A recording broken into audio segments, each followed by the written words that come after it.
Which of the following is not an example of extrinsic motivation, यानी कौन सा एक उदाहरण नहीं है बाह्य अभिप्रेरणा का। दो प्रकार की मोटिवेशन है, एक एक्सटर्नल जिसको एक्सट्रिंसिक कहते हैं, एक है इंट्रिंसिक जिसको इंटरनल कहते हैं।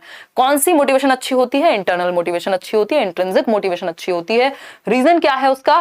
रीजन सिंपल है कि जो चीज जिसका लोकस ऑफ कंट्रोल, जिसका सेंटर ऑफ कंट्रोल अंदर है, दैट मीन्स कोई चीज बाहर नहीं है, पैसा, पावर, नेम, फेम, मनी, ये सारी चीजें नहीं है उसको मोटिवेटेड रखने के लिए, तो वो लंबे समय तक खुशी से काम कर पाएगा। ठीक, इंटरनल मोटिवेशन में ये चीज होती है। लेकिन एक्सटर्नल मोटिवेशन यानी बाहर कोई रीजन है, चाहे वो सैलरी है, नाम है, अवार्ड है। ठीक है, अच्छा, आरजे स्टडी कह रहे हैं। मैम सुधीर सिंह पूछ रहे हैं आप आईएएस से शादी करेंगे क्या? अच्छा, मुझे लगा इससे शादी करेंगे क्या है, मतलब शर्म नहीं आती है? ऐसा कोई टैग मैं लेके चल रही हूँ, बता चुकी हूँ पहले, कोई टैग नहीं है ऐसा। देखो, विच ऑफ द फॉलोइंग, मैं सब बता दें आपको एक ही दिन में है।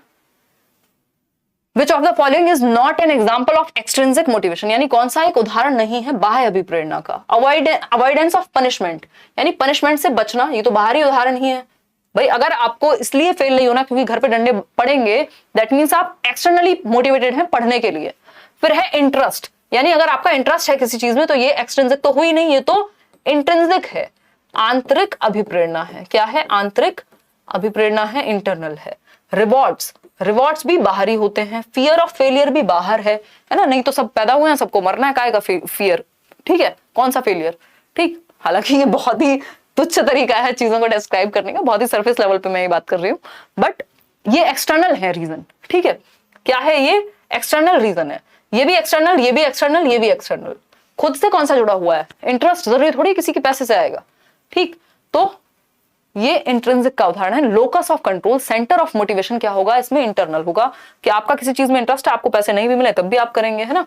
आपको गाने में इंटरेस्ट है, जरूरी थोड़ी अब आपको कोई पैसे देगा तभी गाएंगे आप। ठीक, क्वेश्चन नंबर 12 देखिए, विच of the following emotion hinders students learning, यानी कौन सा एक इमोशन रुकावट बनता है बच्चे के अधिगम में? ईगरनेस, ग्रेटिट्यूड, क्यूरियोसिटी या होपलेसनेस, यानी उत्सुकता। अगर बच्चा उत्सुक है तो हिंडर थोड़ी करेगी ये चीज, रुकावट थोड़ी बनेगी, बाधक थोड़ी बनेगी। उत्सुकता तो बढ़ावा देगी, बाधक क्यों बनेगी? तो ये तो सही नहीं हो सकता। ग्रेटिट्यूड, अगर आप ग्रेटफुल हैं किसी चीज को लेकर के, लाइफ को लेकर के कृतज्ञता है आप में, आपने जहां से भी जो भी सीखा है आप उस चीज को लेकर ग्रेटफुल हैं, तो आप आगे अच्छा ही सीखेंगे। नेगेटिव इमोशन थोड़ी है ये। फिर आता है क्यूरियोसिटी। उत्सुकता तो बहुत बड़ा, मतलब कह सकते हैं कि ये तो मदर ऑफ लर्निंग कह लीजिए, या इंटरेस्ट जो है बहुत बड़ी चीज है, लर्निंग में आपको हेल्प करेगी क्यूरियोसिटी, कि आप उत्सुक हैं कुछ जानने के, जिज्ञासा है आप में। Hopelessness is a negative emotion. निराश अगर आप हैं तो ये बाधा बनेगा, ये हिंडर करेगा लर्निंग को। जो इंसान होपलेस है उसको जितना आता है उतना भी वो यूटिलाइज नहीं कर पाता। ठीक है, कि आपको उम्मीद ही खत्म हो गई है, आपकी निराश हैं आप, तो नहीं अच्छा महसूस करेंगे तो लर्निंग भी नहीं होगी। ठीक, तो D option is the right answer. Question number देखिए 13। क्वेश्चन नंबर 13 है, during the classroom discussion on concept of water, यानी पढ़ लो पहले इसको, जवाब दो खुद से, फिर मैं डिस्कस करूंगी। इतने में पीऊंगी पानी आराम से। Why you are so cute, अरे बचपन से ही मजाक कर रही हूँ यार, अब आप लोग मजे लोगे तो मैं नहीं ले सकती क्या? देखो एक बार, बताओ एक बार।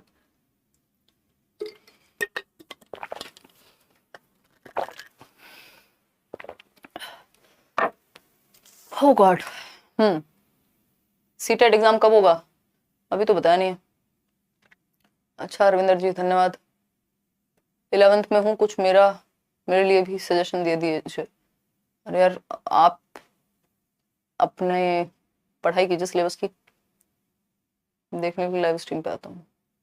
कुछ अच्छा काम ढूंढ लो। चलो एक बार फटाफट से देखते हैं। बहुत बढ़िया, लाइक शेयर आप लोग कम कर रहे हैं, कुछ 4200 लोग हैं, 2600 लोगों ने लाइक किया। देखिए, ड्यूरिंग द क्लासरूम डिस्कशन, आप लोग आंसर दे रहे हैं सी ऑप्शन, 76% आंसर दे रहे हैं। चलिए देखते हैं। During the classroom discussion on concept of water, यानी पानी क्या है इस पे बात हो रही थी क्लासरूम में। अ चाइल्ड रिस्पॉन्डेड, एक बच्चे ने रिस्पॉन्स दिया कि वाटर इज नॉट कलरलेस, यानी पानी जो है वो रंगहीन नहीं है। पूछने पे टीचर ने पूछा, अच्छा भाई क्यों नहीं है रंगहीन? पहले जानोगे तो सही ना कि बच्चे का कॉन्सेप्ट क्या है। On enquiring by the teacher, child gave reference of dirty water, तो बच्चे ने क्या दिया? रेफरेंस दिया कि मैंने तो काला पानी देखा था, गंदा पानी वहां नदी में, तो इसलिए वाटर कलरलेस कहां हुआ? उसका तो कलर है ना। या किसी ने पिंक देखा होगा, वो कहेगा कि पानी तो जो है पिंक होता है भाई, कलरलेस कहां होता है। डर्टी वाटर का रेफरेंस दे दिया, which he had seen in a drain near his home, एक ड्रेन पाइप में देखा था। A teacher respond to this misconception, अब ये क्या ऑल्टरनेटिव कॉन्सेप्शन है बच्चे का, है ना, नाइव कॉन्सेप्शंस भी बोलते हैं इसको, मिसकॉन्सेप्शन भी बोलते हैं इसको, ठीक है। ध्यान से रखिएगा, इस बात को बिल्कुल बिठा लीजिएगा दिमाग में, 1 नंबर का क्वेश्चन है आपका, अगर ये कॉन्सेप्ट आप मिस करते हैं तो नंबर जाएगा, ठीक है।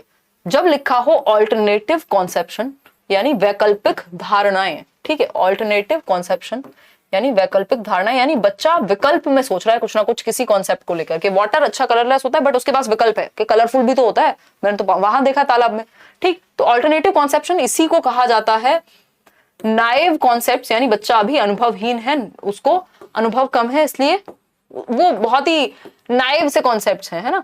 जैसे हम छोटे होते हैं, हम सोचते हैं अरे मतलब वर्ल्ड शुड बी फेयर, सारी चीजें एकदम कैलकुलेशन पे चलनी चाहिए, ठीक।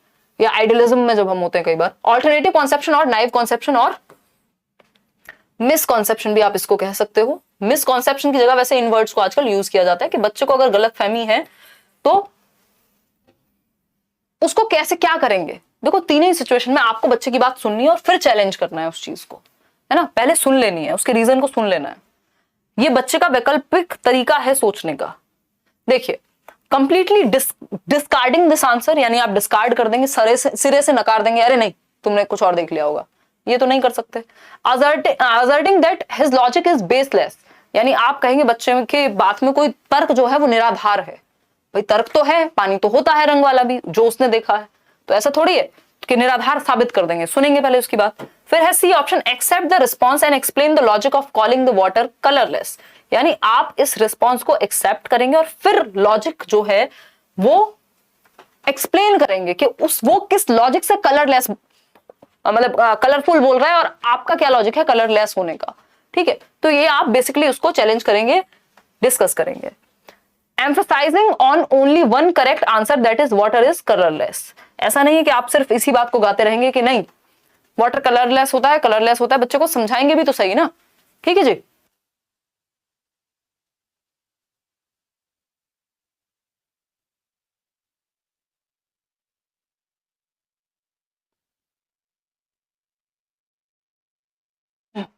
तो सी ऑप्शन उसका सही आंसर है। आगे बढ़ते हैं क्वेश्चन नंबर 14 पे। सोशियो कंस्ट्रक्टिविस्ट अप्रोच यानी सामाजिक रचनावादी परिप्रेक्ष्य to learning emphasises on importance of, यानी जो सोशियो कंस्ट्रक्टिविस्ट मतलब जो समाज के साथ ज्ञान की रचना करने पे महत्व देता हो, जो ग्रुप में सीखने को महत्व देता हो। याद आया कोई व्यक्ति? वाइगॉस्की की याद कीजिए, है ना, वाइगॉस्की को याद कीजिए। वाइगॉस्की क्या है? सोशल कंस्ट्रक्टिविस्ट हैं। वो कहते हैं समाज में या लोगों में आप अच्छा सीखते हैं, ग्रुप्स में आप अच्छा सीखते हैं। SCL याद कीजिए। SCL बोले तो सोसाइटी, कल्चर, लैंग्वेज, समाज, संस्कृति और भाषा, ये 3 चीजें महत्वपूर्ण बताई हैं उन्होंने सीखने को लेकर के, ठीक है। तो सोशियो कंस्ट्रक्टिविस्ट अप्रोच क्या है? अब देखो समाज, संस्कृति, भाषा, भाई कल्चरल कॉन्टेक्स्ट में संस्कृति से जोड़ के, समाज से जोड़ करके सीखने को महत्वपूर्ण मानेगा। Reward and punishment, standardise assessment, expository teaching कि भर दो आप दिमाग में बच्चे के, ये सब चीजें सही नहीं है। कल्चर से जोड़ के, समाज से जोड़ के, ग्रुप्स में सिखाना, इसी के अराउंड आंसर होगा। आप लोग सही दे भी रहे हैं, 87% लोग। आगे बढ़ते हैं, सी सही था इस क्वेश्चन नंबर 14 का ऑप्शन। फिर है क्वेश्चन नंबर 15 पढ़ेंगे। Learning is most effective and meaningful when, यानी जो अधिगम है वो सबसे ज्यादा अर्थपूर्ण और प्रभावशाली होता है कब, यानी कब जो लर्निंग है वो कब सबसे बेस्ट होगी या सबसे बेहतर कब सिखाया जा सकता है। तो पहला ऑप्शन है इट अकर्स इन कॉन्टेक्चुअलाइज्ड मैनर, यानी जब कॉन्टेक्स्ट में, संदर्भ में जोड़ दिया जाए। जैसे मैं बात कर रही हूँ नॉन एग्जाम्पलर्स की, तो मैंने आपको 4 चीजें बताई साथ में, मतलब कॉन्टेक्स्ट समझाया उस चीज का, तो बिल्कुल अच्छी बात है, लर्निंग अच्छे से हो पाएगी। लर्नर्स आर परफॉर्मेंस ओरिएंटेड, अगर आप परफॉर्मेंस ओरिएंटेड है दैट मींस आपका ध्यान सिर्फ मार्क्स पे होगा, तो ये तो बेस्ट तरीका नहीं हुआ। Learners are motivated by intrinsic factors, तो ये बात भी ठीक है, इंट्रिंसिक फैक्टर्स से मोटिवेटेड है। Information is presented in disconnected chunks, ये प्रॉब्लम है कि आप इंफॉर्मेशन को डिस्कनेक्टेड चंक्स में क्या करें, पेश करें, ठीक है। लर्निंग मीनिंगफुल कब होगी, मोस्ट इफेक्टिव कब होगी? जब ये कॉन्टेक्चुअलाइज्ड मैनर में होगी, जब ये संदर्भित रूप में होगी। देखो मान लीजिए मैं आंतरिक रूप से अभिप्रेरित हूं, ठीक है, मैं आंतरिक रूप से अभिप्रेरित हूं, लेकिन अगर कोई डिस्कनेक्टेड वे में मुझे समझाएगा तो समझ नहीं आएगा, चाहे मैं अंदर से मोटिवेटेड हूं कि नहीं हूं, क्या फर्क पड़ता है, ठीक है। तो ये आंसर हो सकता था, बट इससे बेटर आंसर ए ऑप्शन हमारे पास अवेलेबल है, ठीक है, अंदर से मोटिवेशन से होगा क्या, अगर आप डिस्कनेक्टेड बढ़ा रहे हैं, अगर आप संदर्भ से या लाइफ से जोड़ ही नहीं रहे हैं। मीनिंगफुल कब होती है लर्निंग, जब लाइफ से जोड़ दी जाए। क्वेश्चन नंबर 16 देखिएगा एक बार। क्वेश्चन नंबर 16 है, अकॉर्डिंग टू जीन प्याजे के अनुसार, प्याजे वाइगॉस्की कोहलबर्ग पे एक 1.5 घंटे की वीडियो है या पता नहीं 4 घंटे की, मेरे को एग्जैक्टली याद नहीं है, बट हाँ कई मिलियन लोग उसको देख चुके हैं। वो थियरीज तीनों आप एक वीडियो में जाकर के देख सकते हैं। अकॉर्डिंग टू जीन प्याजे an ongoing process which refines and transforms, यानी जीन प्याजे के अनुसार एक ऑनगोइंग प्रोसेस यानी जो चलती रहती है प्रक्रिया, किसके लिए, जब जरूरत पड़े रिफाइन करने के लिए, जब जरूरत पड़े ट्रांसफॉर्म करने के लिए, किनको, मेंटल स्ट्रक्चर्स को, तो इज कॉल्ड। अब कई लोगों ने ये पढ़ के दिमाग में सोच लिया होगा स्कीमा की बात हो रही है, बट ऑप्शन में ही नहीं है ना, हमें तो उत्तर ऑप्शन के अनुसार देना होता है। ठीक है,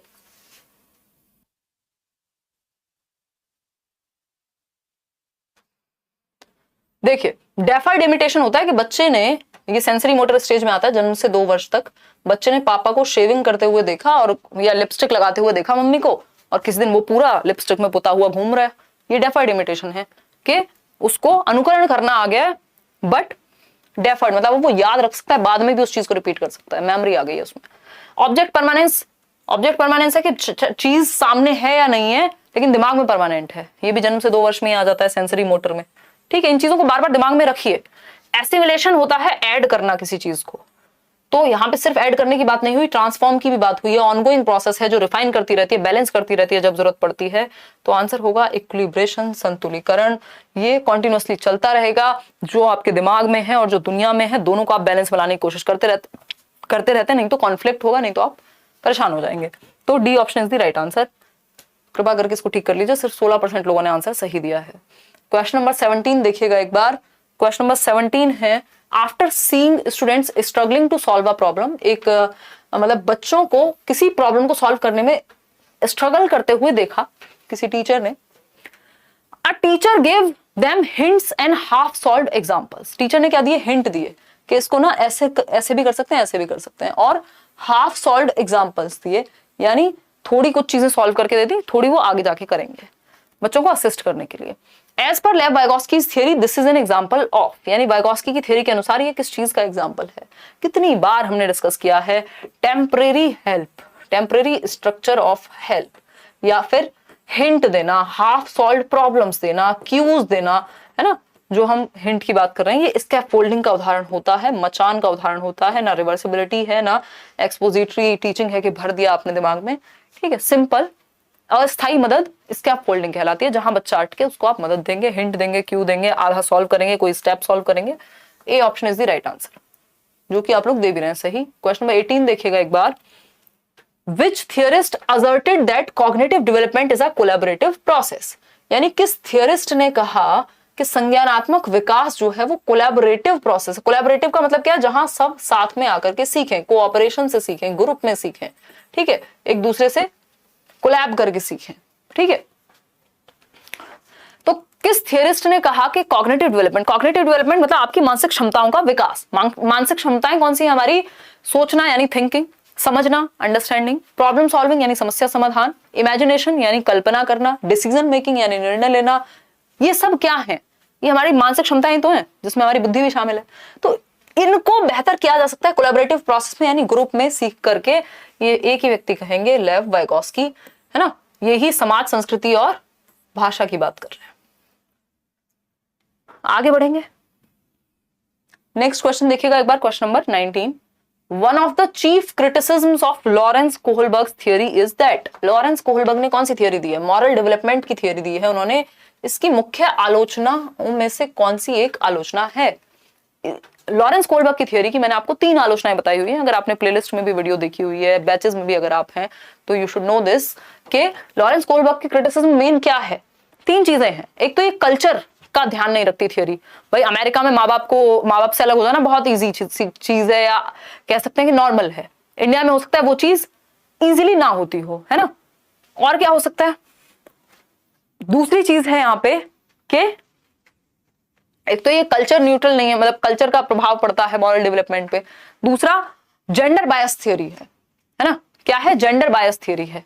ठीक, मतलब फेमिनिन एस्पेक्ट को यहाँ पे ध्यान में रखा गया कि फीमेल्स जो है वो इमोशनल होती है कंपैरेटिवली मेल्स के, और भी बहुत सारी चीजें हैं। थर्ड और कोई पॉइंट था जो मुझे अभी याद नहीं आ रहा, ठीक, किसी को याद आ रहा हो तो कमेंट में बता देना वीडियो देखने के बाद। तो his theory undermines the feminine perspective, बिल्कुल सही बात है कि जो फेमिनिन पर्सपेक्टिव है, जो नारी परिप्रेक्ष्य है, उस पर ध्यान ही नहीं दिया, अंडरमाइन करती है करती है ये थियरी ने, महिलाओं के पर्सपेक्टिव पे फोकस ही नहीं किया। फिर है B option, he did not refer to Piaget's theory of moral development. भाई रेफर करना कोई क्रिटिसिज्म नहीं है, वो पियाजे की थियरी से इंस्पायर्ड है, ये तो कोई क्रिटिसिज्म में आता ही नहीं है। फिर है he does not propose specific responses of children at each stage, उन्होंने हर एक स्टेज पे क्या क्या रिस्पॉन्स होंगे बताया हुआ है। ही did not conduct any research on children, देखो कुछ ऐसा भी नहीं कह सकते कि रिसर्च बिल्कुल नहीं हुई, उन्होंने बच्चों को बुलाया, एग्जांपल्स लिए, डिस्कशन हुआ उस पर, ठीक है। तो A option is the only right answer over here कि ये फेमिनिन पर्सपेक्टिव को अंडरमाइन करती है, कम आंकती है, जेंडर बायस थ्योरी। और कैसा ऐसा किसने कहा, इन्हीं की स्टूडेंट कैरल गिलिगन ने इस चीज पे इनको क्या किया है, क्रिटिसाइज किया है, आलोचना की है। अभी भी जीवित हैं कैरल गिलिगन, तो कोलबर्ग ने तो सुसाइड कर लिया था if I am not wrong, ठीक है जी। आगे बढ़ेंगे नेक्स्ट क्वेश्चन पे। क्वेश्चन नंबर है 20th, Howard Gardner suggested that there are distinct kinds of intelligence, यानी 8 प्रकार की बुद्धि होती है, मल्टीपल इंटेलिजेंस यानी बहुबुद्धि के सिद्धांत में हावर्ड गार्डनर ने कहा है distinct kinds of intelligence, different kinds, which of the following intelligence was not proposed by Howard Gardner, यानी कौन सा एक प्रकार हावर्ड गार्डनर ने नहीं दिया बुद्धि का। 4 ऑप्शंस हैं आपके पास बुद्धि के प्रकार के, उनमें से कौन सा एक ऑप्शन हावर्ड गार्डनर के अनुसार या हावर्ड गार्डनर ने दिया ही नहीं था कभी, इसका जवाब आप देंगे ऑप्शंस में। तो 25% ए कह रहे हैं और 54% लोग डी कह रहे हैं, तो 54% हम मेजोरिटी के साथ जाएंगे। कई बार तो आपकी मेजोरिटी भी इतने खराब आंसर दे देती है, आज आप लोगों ने कई आंसर गलत दिए हैं, मेजोरिटी ने, वो भी है ना। देखिएगा एक बार इस चीज को। अगर मैं बात करूं यहाँ तो म्यूजिकल इंटेलिजेंस दी तो है गार्डनर ने, ए आर रहमान का एग्जाम्पल कितनी बार दिया है, सोनू निगम का एग्जाम्पल कितनी बार दिया है, आपके प्यारे अरिजीत सिंह का एग्जाम्पल कितनी बार दिया है, लता मंगेशकर जी का एग्जाम्पल कितनी बार दिया है, क्यों भूल जाते हो। लिंग्विस्टिक इंटेलिजेंस भी है, बॉडीली काइनेस्थेटिक भी है, practical intelligence is not there. Practical intelligence की बात किसने की है, याद करो थोड़ा सा, है ना। प्रैक्टिकल इंटेलिजेंस की किसने बात की है, Robert Sternberg, PCA, practical creative analytical. तो ये गार्डनर ने नहीं दी, इसीलिए D option is the right answer. 5 question और करेंगे लगे हाथों। क्वेश्चन नंबर 21 है, विच of the following illustrates a constructivist learning approach in a progressive classroom, यानी निम्नलिखित में से कौन सा एक विकल्प प्रगतिशील कक्षा में संरचनात्मक शिक्षण का उदाहरण देता है। यानी प्रगतिशील शिक्षा या कक्षा क्या होती है, जिसपे जॉन डुई भी बात करते हैं, जहां बच्चा एक्टिव है, जो चाइल्ड सेंटर्ड है, जो बच्चे की नीड, उसके इंटरेस्ट, उसके एप्टीट्यूड, उसके एटीट्यूड को ध्यान में रख करके जहां एक्टिविटीज प्लान्ड होती है। कंस्ट्रक्टिविस्ट लर्निंग क्या है, जहां बच्चा कंस्ट्रक्शन करे। अगेन दोनों ही बातें कुल मिला के कहती हैं कि बच्चा एक्टिव होना चाहिए, ठीक है। रचनावाद वही रचनावाद है जिससे प्याजे, वाइगोस्की, ब्रूनर बिलोंग करते हैं, जो एनसीएफ जिस पे बेस्ड है कि बच्चा करके सीखता है, ये मानता है। रचनावाद भी मीनिंगफुल लर्निंग की बात करता है, अर्थपूर्ण होना चाहिए जो अधिगम है। क्वेश्चन ऑप्शन नंबर 1 है, मल्टीपल इंटरप्रिटेशंस, यानी विविध स्पष्टीकरण देना होगा। सही बात है, डिफरेंट वे में समझाओ। रोट मेमोराइजेशन, भाई जहां बच्चा एक्टिव है वहां रटने पे फोकस क्यों करेंगे। वर्बेटिम और रिकॉल, यानी रट्टे लगा लो, 2 एकम 2 2 दूनी 4 कहां से आया किसी को नहीं पता। फिर rewards and punishment, rewards and punishment भी अगेन कंस्ट्रक्टिविज्म में फॉलो नहीं किए जाते, व्यवहारवाद के प्रोडक्ट हैं ये, व्यवहारवाद ने दिया है ये रिवॉर्ड और पनिशमेंट का कॉन्सेप्ट, ठीक है। स्पेशली थॉर्नडाइक बात करते हैं रिपीटेड ड्रिल एंड प्रैक्टिस, बस अगेन 2 एकम 2 2 दूनी 4, ड्रिल प्रैक्टिस लगातार कराते रहो, चाहे कुछ पल्ले पड़े ना पड़े, बस आपको पता होना चाहिए, डेफिनेशंस आपने रटी हुई है, मीनिंग पता हो ना पता हो। तो A option is the only right answer, विविध स्पष्टीकरण। ये होगा चाइल्ड सेंटर्ड एजुकेशन का उदाहरण, जहां बच्चा एक्टिव है, जहां बच्चा सक्रिय है। तो A option is the only right answer over here. आगे बढ़ेंगे नेक्स्ट क्वेश्चन पे। क्वेश्चन नंबर है 22। देखो जो लोग नए लोग हैं वो यूट्यूब पे स्पीड कम करके भी देख सकते हैं, क्योंकि मेरी जो बोलने की गति है वो कई बार ओवर स्पीड हो जाती है, और जो लोग नया शुरू करते हैं ये सब्जेक्ट उनको दिक्कत हो सकती है। मैं कोशिश करूंगी वैसे थोड़ा धीमे चलने की, बट इससे धीमे और क्या ही चलें, कितना धीमे चलें, कहीं पहुंच नहीं पाएंगे फिर। देखिए एक बार, क्वेश्चन नंबर 22 है, इन कॉन्टेक्स्ट ऑफ मल्टीलिंगुअलिज्म, यानी बहुभाषिता के संदर्भ में विच of the following is an appropriate approach, यानी उपयुक्त अप्रोच है, दृष्टिकोण है, इनमें से कौन सा, बताइएगा एक बार, फटाफट बताओ।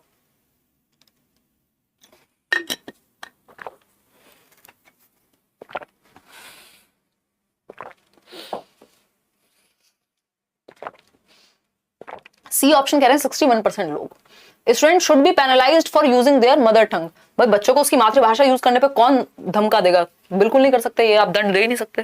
The school should admit only those students whose mother tongue is same as the language of instruction. यानी मान लीजिए स्कूल में अगर इंग्लिश बोली जाती है, इंग्लिश में पढ़ाया जाता है, तो सिर्फ उन बच्चों को एडमिशन देंगे जिनको इंग्लिश बोलनी आती हो या जिनकी फैमिलीज में इंग्लिश बोली जाती हो।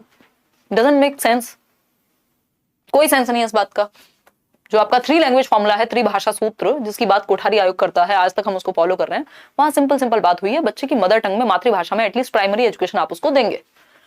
अब बात आती है the teacher should respect and create a classroom environment which supports inclusion of all students. ये बात हमें थोड़ी सी सही लग रही है कि मल्टीलिंगुअलिज्म यानी बहुभाषिता, जहां कई प्रकार की भाषाएं, बहुभाषाएं हों। एक बच्चा है जो पंजाबी बोलता है, दूसरा है मलयालम बोलता है, गुजराती बोलता है, हिंदी बोलता है, पंजाबी बोलता है, सबको, भोजपुरी बोलता है, सबको बिठाया जाएगा, क्योंकि मल्टीलिंगुअलिज्म का मतलब ये है मल्टीपल भाषाएं, मल्टीपल लैंग्वेजेस। तो ऐसा एनवायरनमेंट आप क्रिएट करेंगे जहां हर बच्चे की मातृभाषा को रिस्पेक्ट दी जाती हो। फिर है D option, the teacher should ignore children who use their mother tongue in the class. यानी टीचर को उन बच्चों को इग्नोर करना चाहिए जो अपनी मातृभाषा का प्रयोग करते हैं क्लासरूम में। भाई बच्चा मातृभाषा का प्रयोग नहीं करेगा, किसका करेगा? भाई उसको तो मातृभाषा ही आती है अपने आप को एक्सप्रेस करने के लिए। तो C option is the right answer, कि आपको सभी का सम्मान करना है, सभी भाषाओं का। मल्टीलिंगुअलिज्म का यही मतलब है कि मल्टीलिंगुअलिज्म क्या है? एक रिसोर्स है, ठीक है। ये बात आप याद भी रख सकते हैं। जो बहुभाषिता है यानी बच्चे क्लास में मल्टीपल लैंग्वेजेस बोलते हैं, this should be considered as a resource. तो मल्टीलिंगुअलिज्म यानी बहुभाषिता, ये आपको हर सब्जेक्ट की पेडागोजी में काम आएगा, स्पेशली हिंदी, इंग्लिश और नॉर्मल पेडागोजी में। तो मल्टीलिंगुअलिज्म इज अ रिसोर्स। एक क्लास में कई भाषाएं बोलने वाले बच्चे हैं, इस चीज को आप कभी भी नेगेटिव नहीं लेंगे। बहुभाषिता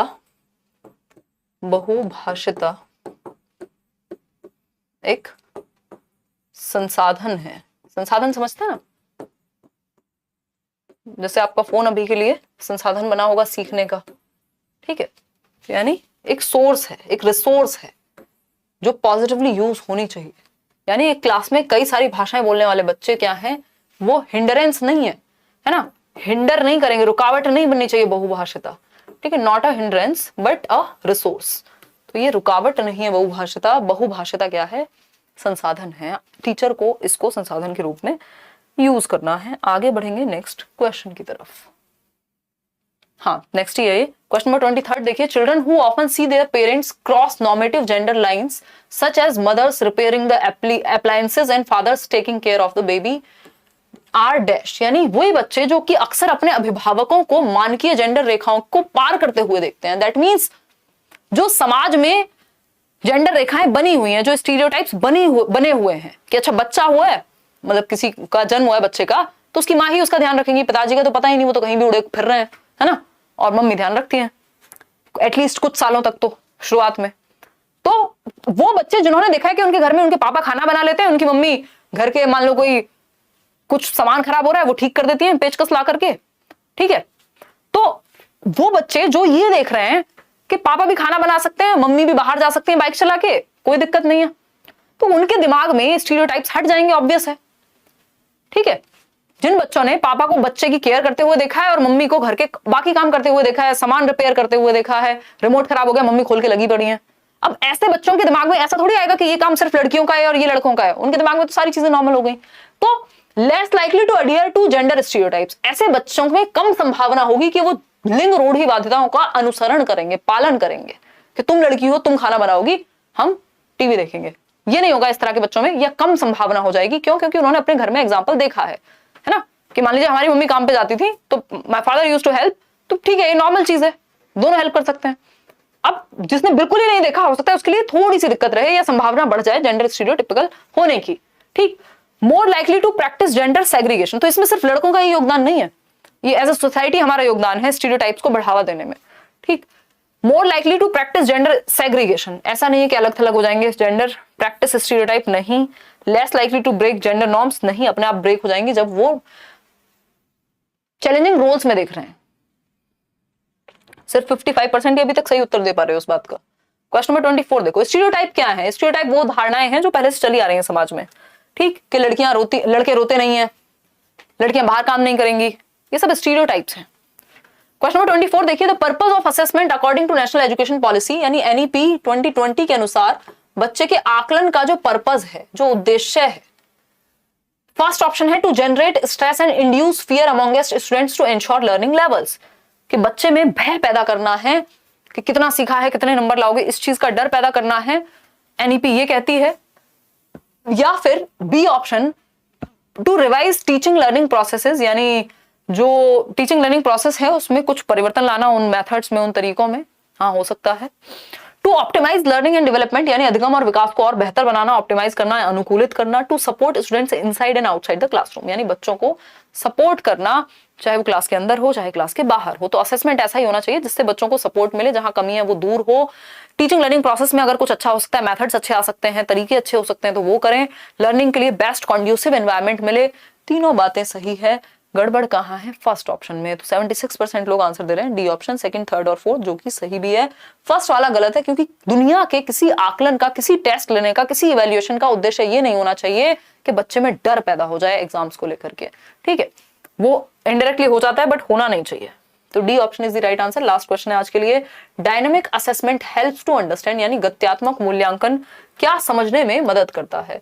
गत्यात्मक आकलन होता क्या है? यानी आप डिफरेंट तरीके से डिफरेंट टाइम पे बच्चे को असेस कर रहे हैं, उसके अंदर डर नहीं पैदा कर रहे हैं, टेस्ट को लेके, असेसमेंट को लेके, इवैल्यूएशन को लेकर के, ठीक है जी। तो पहला ऑप्शन है the intelligence quotient of a child, यानी जो आईक्यू है बच्चे का, उसको समझने में हेल्प करेगा डायनामिक असेसमेंट, इसलिए थोड़ी होता है। Relative rank of the student in comparison to her peers, comparison में मदद करेगा, ये भी उद्देश्य सही नहीं है। The specific learning needs of a child, हाँ बच्चे की व्यक्तिगत रूप से क्या नीड्स है इसको समझने में हेल्प करेगा डायनामिक असेसमेंट, क्योंकि ये अलग अलग बच्चों के लिए अलग अलग तरीके से आकलन होगा उनका। कोई बच्चा है जिसको आपको पता है कि वो बोल के अच्छा समझा सकता है, तो उससे ओरल टेस्ट ले लो बजाय कि लिखवाने के, ठीक है। तो स्पेसिफिक लर्निंग नीड को केटर करेगा। डायनामिक का मतलब क्या? जो फ्लेक्सिबल हो, जो चेंजेबल हो बच्चे की नीड के अनुसार। तो C option is the right answer. If child is fit to study in a regular school और नॉट, ऐसा कुछ नहीं है, सारे बच्चे, सब तरह के बच्चे, all children can learn in regular schools only, या इंक्लूसिव स्कूल्स जिसको हम कहते हैं, रेगुलर का मतलब। C option is the right answer. Out of 25 कितने ठीक हुए? मुझे